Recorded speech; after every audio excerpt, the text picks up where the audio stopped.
And I let myself know what I am, who I am that I love, the things I love about myself, the things I honor about myself. I am creative. I am passionate. I am a good mother. Hello, and welcome to the Business of Happiness podcast. I'm your host, Dr. Tarryn MacCarthy, and today is going to be a great day because today we're talking about choosing happiness. What a phenomenal concept. You know, Abraham Lincoln said, most people are as happy as they make their minds up to be. Isn't that interesting? Even back then, there was this concept of you get to choose happiness every single day.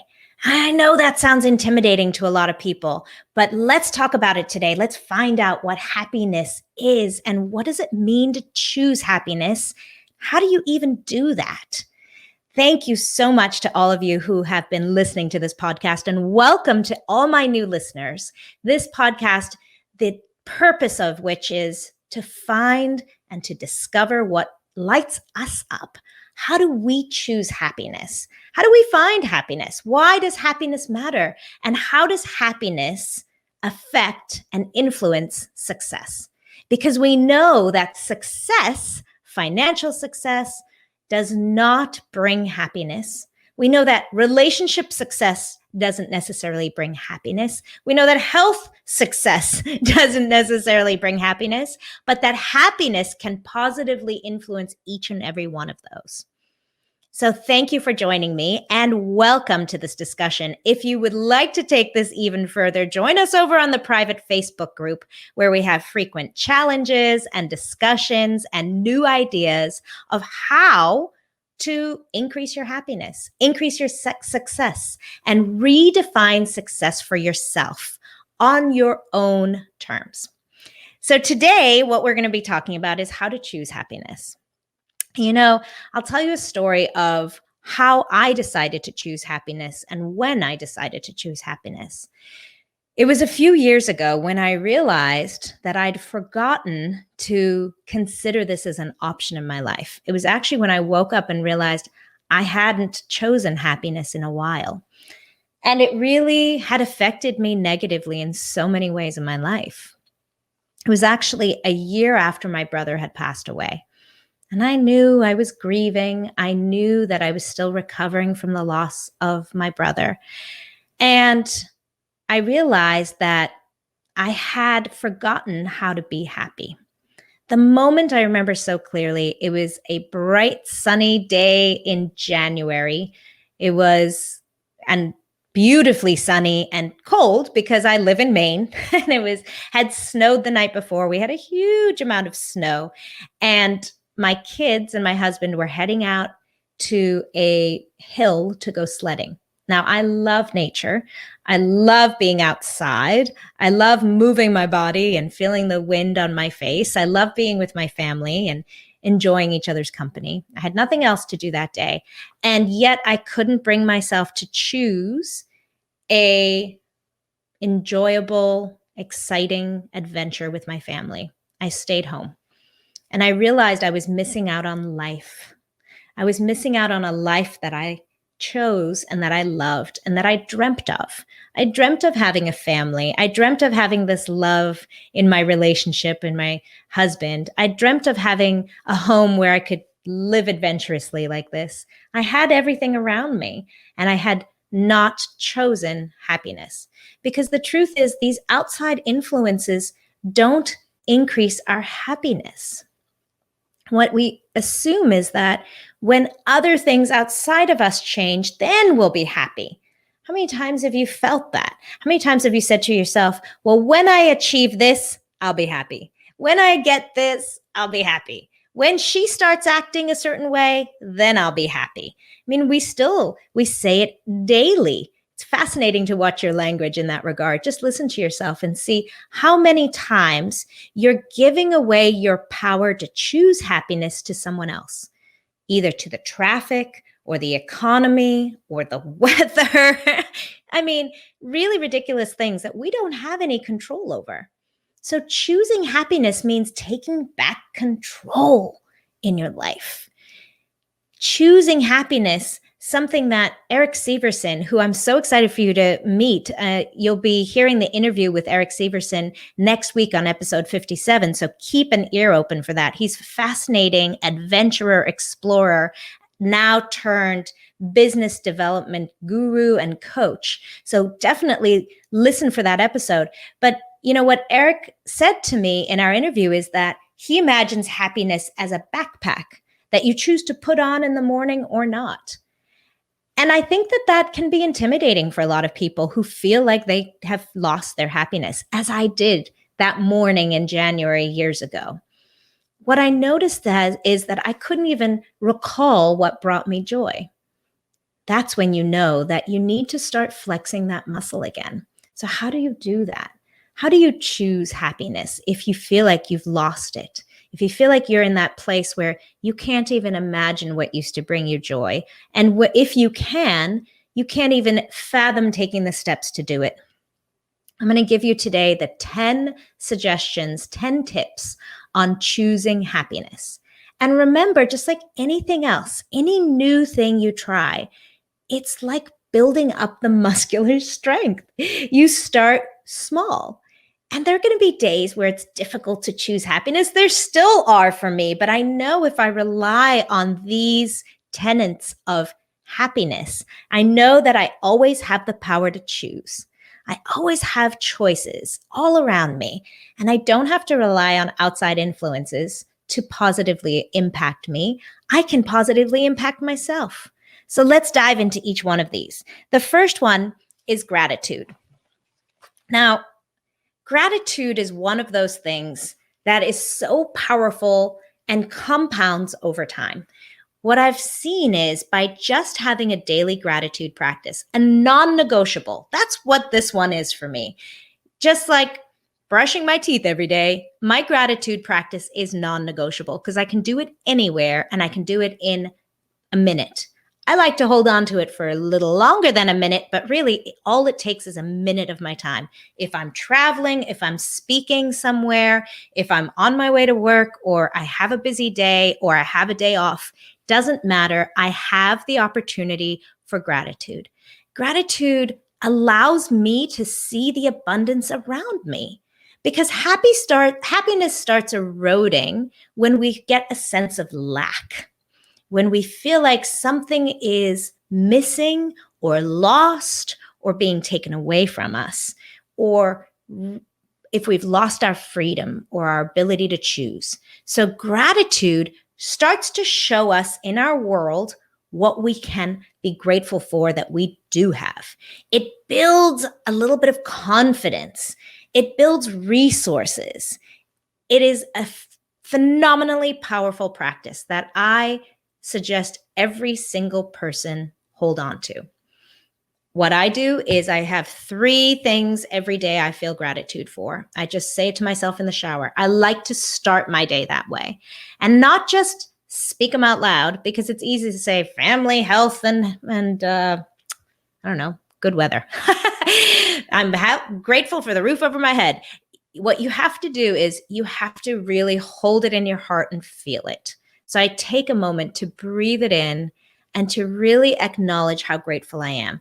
It's interesting because I used to say, even if you're just grateful for the sheets you're lying on and the bed you're in that you'll get back to that night. Yes, sometimes gratitude for small things really matters. When you wake up in a miserable place or you're not feeling well or you're in pain, then those kinds of things can be even the smallest things that you're grateful for can have a positive impact in your day. Even if it's just, I'm grateful for this cup of tea, that matters. These are important things to recognize. They don't have to be big life transformational things that you're grateful for. And every day holding on to them and acknowledging them. Once again, over time, that muscle will strengthen and you'll start to see more and more in your world to be grateful for. So that's number 1, the gratitude practice. Number 2, activate gratitude by smiling. Now, isn't this an interesting one?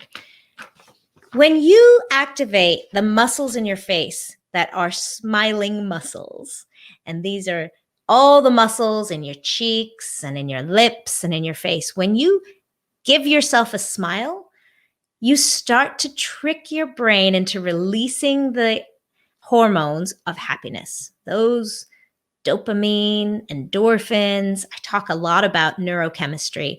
And what activates them actually is muscular activation, is one way to trick your brain into releasing those powerful, powerful hormones.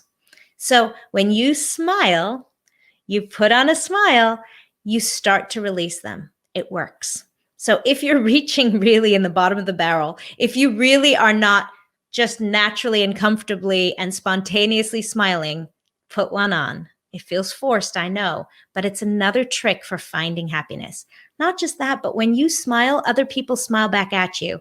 And now that we're in this place where we can start removing our masks, which is wonderful, we can actually see people smiling. But even if someone's wearing a mask, you can tell in their eyes. If you just make yourself smile, you actually start to feel more positive and happier.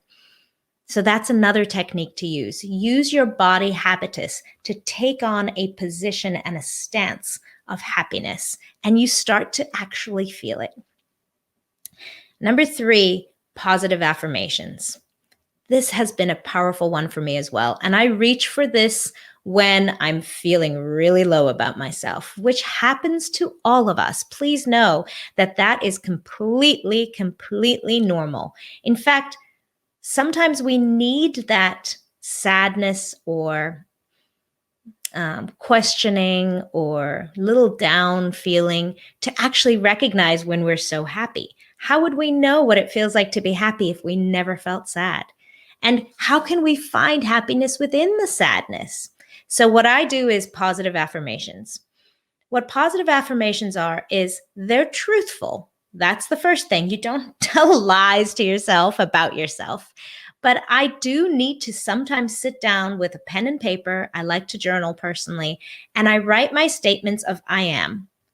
And I let myself know what I am, who I am that I love, the things I love about myself, the things I honor about myself. I am creative. I am passionate. I am a good mother. I am a wonderful wife. I am a lover of nature. I just start writing them down. These positive affirmations remind us of who we are.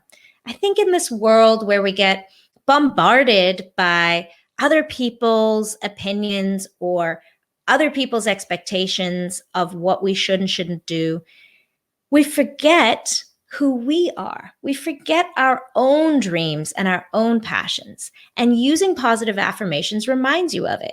Because the truth is, we don't really know other people's expectations or opinions about us. We just assume them most of the time.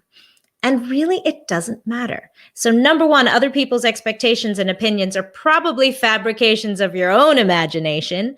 And number 2, it doesn't really matter. So positive affirmations remind you of who you are and what matters to you and things that you're proud of about yourself.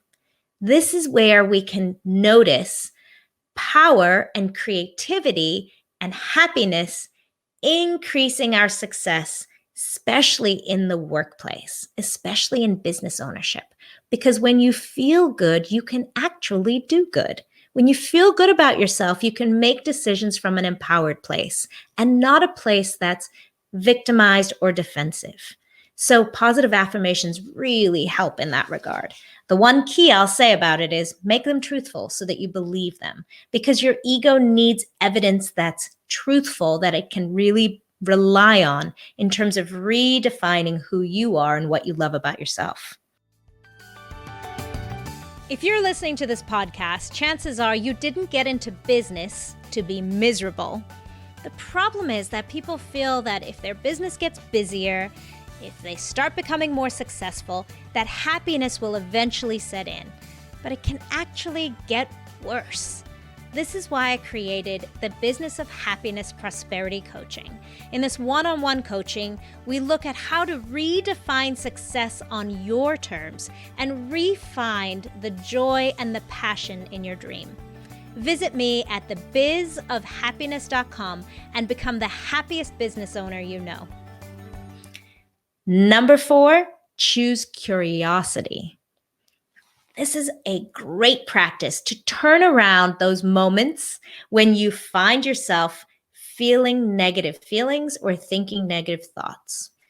When I start to blame someone, that's a little reminder for me, an indicator that I've gone down a negative rabbit hole. Choosing curiosity allows me to pull myself out of it. So anytime you find yourself, for me, yelling at someone, then I think, oh, isn't that interesting? It takes the emotion and the blame out of it immediately. And I just recognize from a distance. Choosing curiosity allows us to rediscover happiness. Isn't that interesting? That just made me sad. Isn't that interesting? I just was defensive. I must have had a negative thought. I can choose something differently. And when we get curious, we notice our power again. We start to give ourselves back the power of choice, and we can choose differently. Number 5, taking the time every day to be with yourself. Another lost art in this very busy world. This is the secret that really high achieving, extremely successful, extremely happy and accomplished and fulfilled people all know. Taking time every single day for yourself. It's also something that many people avoid. Being alone with themselves feels frightening, feels scary, feels like a waste of time, dare I say, for some people. But really, it's the secret for finding happiness. Because when you can find some quiet time to just be by yourself, you learn to trust yourself. You learn to listen to an inner whisper within yourself. That is your intuition. That is the most powerful thing you have. It is the most powerful thing you have when you can trust your own inner whisper. This can take the form of meditation, which is extremely powerful. It can take the form of just a walk in the woods. It can take the form of just sitting quietly by yourself. But the idea is not to escape in front of a television or a book, but just to take time with yourself and your own thoughts and your own intuition on a daily basis. It doesn't have to be for hours at a time, but making time for yourself, with yourself, is so important to activate happiness and choose happiness. Number 6, discover one life-developing and life-enhancing discipline and follow it. Interestingly, as human beings, our growth really matters to us. So if we're not growing, we become stagnant. We become frustrated. We feel like we've lost purpose. You've heard so many people say, I wish I knew what my life's purpose was. Well, one of the things we need to feel like we have purpose in this world is a discipline of growth somewhere, somehow in your life, whether that is learning a new language, becoming fit, eating more healthy, exercising, learning a new skill, learning a new information, diving into discovering new things, reading books. Find something that you love, that lights you up, that sounds really interesting to you, and choose one discipline that you're growing in. You don't have to start comparing yourself to other people. You don't have to become a professor of this new skill, but learning a new skill, it activates different parts of our brain that light up those pleasure chemicals of our brain so that we can start feeling great again. Number 7, honor your talents. Now, your talents are things that other people have told you you're really good at. This is what I like to call your superpowers. What is your superpower? I bet you have more than one, but which superpower do you really value in yourself? And capitalize on that. Start embracing it. What this does is it fosters self-confidence. It's fascinating because the more and more I speak to people about happiness, the one thing that everybody's asking me for is, how do I find confidence? Confidence fosters happiness. And the way we find confidence is We find and discover what we're really good at. Maybe you're good at diffusing an argument. Maybe you're really good at cleaning your kitchen. Maybe you're really good at understanding nutrition. Whatever it is, discover your superpower. Find out what it is that other people tell you, I have no organizational skill. You make it look so easy. My sister-in-law loves organizing. She is so good at it. She spends a lot of her time researching it. I admire it so much in her. It is a superpower. She's so, so good at it. Just knowing and acknowledging what it is that you're good at gives you more self-confidence. And then you can start enhancing it. Start sharing your skill with other people. Gift it and realize how much you have to give. You know that gratitude muscle I was talking about earlier? Well, imagine if you could spontaneously kick off gratitude in someone else because you're using your superpower. Now we start to feel purpose and value in our lives. So what is your superpower? And then when you catch yourself using it, honor it. I am whatever that is. I am a great organizer. See how we start to rebuild that self-confidence, that self-worth, that self-value that brings us so much happiness. Number 8, treat others well. This is one that is also a lost art. I can't believe I'm saying that. But in this world, we tend to blame and put so much expectation on others' behavior when we're all just living the same life and trying our best. Compassion, forgiveness, 2 lost arts that really positively impact your own happiness. When you can forgive someone for their stress and anxiety and perhaps not having the tools to speak to you respectfully, that is hugely beneficial to your own happiness. Once again, you never need to subject yourself to somebody who is abusive. Never, ever, ever. In fact, you need to distance yourself from those people, but you can always offer forgiveness. You can always let that go and recognize that each of us are just on our own journey. So when that client or that patient is in a place of negativity, just recognize that they're probably going through some stuff and it's not about you. But giving that compassion to others is enormously powerful in choosing happiness for yourself. Number 9, take the lesson and leave the pain. This is a beautiful phrase that my mentor, Karen Malone, has given to me. Take the lesson and leave the pain. Can I see the lesson in this moment? Something has happened that's outside of my control. How can I take this lesson? How can I see the gift in this lesson and let go of the pain? Feel the grief, feel the pain, and then let it go and leave with this beautiful life-affirming lesson. Another choice that we get to make on a daily basis. Another little tool in this happiness backpack. And number 10, which I think is an incredibly powerful part of choosing happiness, and that is give yourself a vision of what happiness looks like to you. You know, we hear this with a lot of people who say, I never had a role model who was a woman who did this. I never had a role model who was a businesswoman and a mother and a happy wife. Whatever it is that you're looking for in the world out there, give that role model to yourself.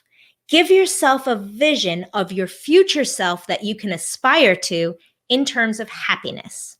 Does that make sense? Visualize yourself happy on a daily basis. Choose to do so on a daily basis. Also, a practice that takes 30 seconds. I like to journal it. I like to write down who that person is, what she's doing, what she's wearing, where she's going, how she's feeling, so that I can give myself that image that I can aspire to, specifically as it relates to happiness and fulfillment. Visualize yourself happy and see what that looks like. Feel what that feels like. These are the ways that you choose happiness.